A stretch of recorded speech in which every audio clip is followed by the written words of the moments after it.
ចំណងជើងរឿងស្នេហាដែលអន់ព្រោះពេលវេលាភាគទី1បេះដូងដែលមិនអាចនិយាយបាន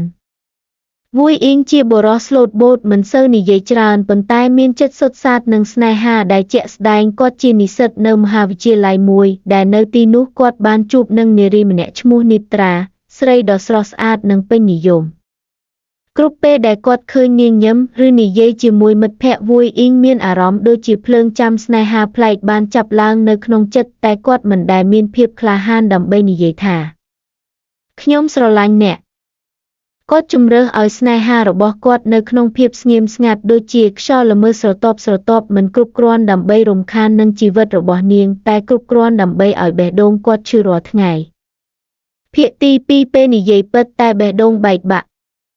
នៅថ្ងៃនឹងមានព្រឹត្តិការណ៍នៃការបញ្ចប់ការសិក្សាវួយអ៊ីងបានសម្រេចចិត្តថាគាត់មិនអាចបន្តលាក់បាំងអារម្មណ៍នេះបានទៀតទេគាត់បានសរសេរពាក្យដ៏ខ្លីមួយចំនួននៅលើក្រដាសតូចមួយគណិត្រាខ្ញុំស្រឡាញ់អ្នកអាចមិនបានស្គាល់ខ្ញុំល្អទេប៉ុន្តែគ្រប់ថ្ងៃខ្ញុំគិតពីអ្នកសូម្បីខ្ញុំស្ទើរមិនដែលនិយាយជាមួយអ្នកផ្ទាល់តែសូមឲ្យអ្នកដឹងថាខ្ញុំជាមនុស្សម្នាក់ដែលស្រឡាញ់អ្នកដោយមិនរំពឹងអ្វីទេនឹងក្រដាសនោះនៅក្នុងដៃគាត់បានទៅជួបនាងក្រោយពេលបញ្ចប់កម្មវិធីបេះដូងគាត់ធ្វើដូចជាចង់ផ្អាកពេលនាងតម្រង់ភ្នែកមកវួយអ៊ីងក៏និយាយថានីត្រាខ្ញុំមានអ្វីមួយចង់ប្រាប់ខ្ញុំស្រឡាញ់អ្នកខ្ញុំបានស្រឡាញ់អ្នកយូរហើយនាងស្ងប់ស្ងាត់រយៈពេលខ្លីមុននឹងញឹមក្នុងចិត្តហើយនិយាយថាអ៊ីងខ្ញុំសុំទោសខ្ញុំកំពុងស្រឡាញ់នរណាម្នាក់រួចទៅហើយពេលនោះបេះដូងវួយអ៊ីងដូចជាចែកជា3ភាគប៉ុន្តែគាត់ញឹមដែរហើយស្រឡាញ់នាងជាយុត្តិធម៌ដូចមុនវួយអ៊ីងបានគិតក្នុងចិត្តថាខ្ញុំស្រឡាញ់អ្នកទោះបីខ្ញុំមិនអាចក្លាយជាអ្នកសំខាន់សម្រាប់អ្នកក៏ដោយភាគទី3ជួបគ្នាវិញក្នុងថ្ងៃភ្លៀងកាលពី5ឆ្នាំក្រោយមក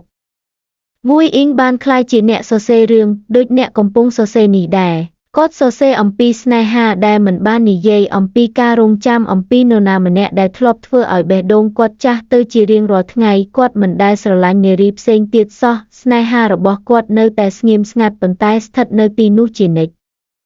ថ្ងៃមួយពេលភ្លៀងធ្លាក់ស្រាលគាត់ទៅអង្គុយផឹកកាហ្វេនៅហាងចាស់មួយដែលពួកគេធ្លាប់ជួបគ្នាជារឿយសប្តាហ៍ថ្ងៃសិក្សាចំពោះវួយអ៊ីងនេះគ្រាន់តែជាថ្ងៃធម្មតាប៉ុន្តែសម្រាប់ជីវិតគាត់វាជាថ្ងៃនឹងផ្លាស់ប្ដូរគ្រប់អ្វីសំឡេងស្ត្រីស្មុគស្មាញនិយាយនៅពីក្រោយអ៊ីងតើវាជាអ្នកមែនទេគាត់បង្វែរមក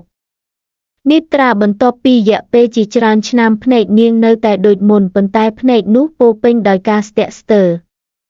នាងបានប្រាប់គាត់ថាបុរសដែលនាងធ្លាប់ស្រឡាញ់បានធ្វើឲ្យនាងឈឺចាប់និងចាក់ចេញដោយស្ងៀមស្ងាត់បន្ទាប់មកនាងបានអានសៀវភៅមួយដែលអ្នកនិពន្ធគឺហ្គវយេងនៅក្នុងសៀវភៅនោះមានអត្ថបទមួយដែលនាងចាំបានច្បាស់ក៏ខ្ញុំបានស្រឡាញ់នាងក្នុងភាពស្ងៀមស្ងាត់ដូចខ្យល់ព្រឹកពោរពេញដោយក្តីសង្ឃឹម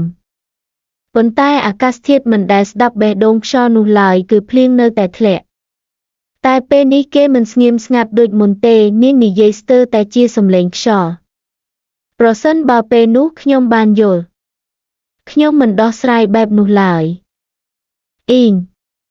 តើយើងអាចចាប់ផ្ដើមសារជាថ្មីបានទេវួយអ៊ីងមើលទៅក្នុងភ្នែកនាងហើយបើទោះបីមានរឿងជាច្រើនបណ្ដាលឲ្យបេះដូងគាត់ធ្លាយរហូតមកគាត់បាននិយាយដោយសំឡេងទន់ថាខ្ញុំមិនធ្លាប់ឈប់ស្រឡាញ់អ្នកឡើយសូមអរគុណសម្រាប់ការតាមដានទស្សនាតាំងពីដើមរហូតដល់ចប់